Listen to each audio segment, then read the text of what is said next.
Welcome back to 5minSmart, where we make sense of the world's most complicated economic news in just 5 minutes. I am Liam. And I am Alice. Today, we are looking at a number that is almost too massive to comprehend. $39 trillion. That is the current U.S. national debt. And with the ongoing geopolitical conflicts in the Middle East, specifically involving Iran, the military bills are piling up faster than ever.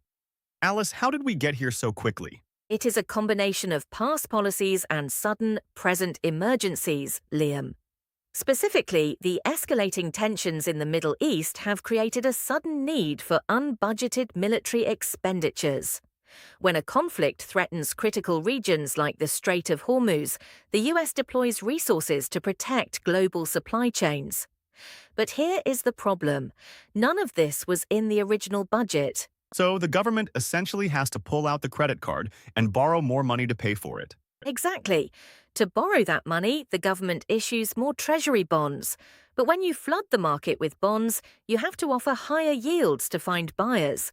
And those higher bond yields push up interest rates across the entire economy. Which means mortgages, auto loans, and credit card debt all get far more expensive for the average consumer. But wait, shouldn't the Federal Reserve be trying to lower interest rates to help the economy? That is the ultimate dilemma right now. The Federal Reserve wants to control inflation.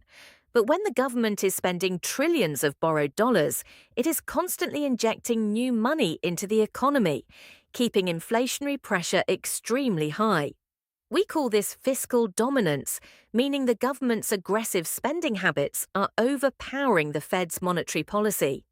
This is exactly why analysts keep warning us that interest rates will stay higher for longer. Speaking of economic warnings, Alice, it is that time of the show. I need something brilliant to say at my next dinner party. What is today's smart-sounding sentence? All right, here it is. When fiscal dominance dictates the market, monetary policy becomes merely a passenger. Ooh, I love that. When fiscal dominance dictates the market, monetary policy becomes merely a passenger. Essentially, if the government cannot stop borrowing and spending, the Federal Reserve's interest rate tools are practically useless. Spot on. So what should our viewers watch out for? Keep an eye on bond yields and defense spending bills coming out of Washington. As long as these geopolitical conflicts require massive, unbudgeted spending, the era of cheap money is officially over. A sobering thought, but understanding it is the first step to protecting your wallet. Thank you so much for tuning in to 5minSmart today. If you found this breakdown helpful and want to stay ahead of the economy, please hit that subscribe button and give this video a like. We rely completely on viewer support to keep this channel running, so if you would like to buy us a coffee, please check out our Ko-fi link in the description below.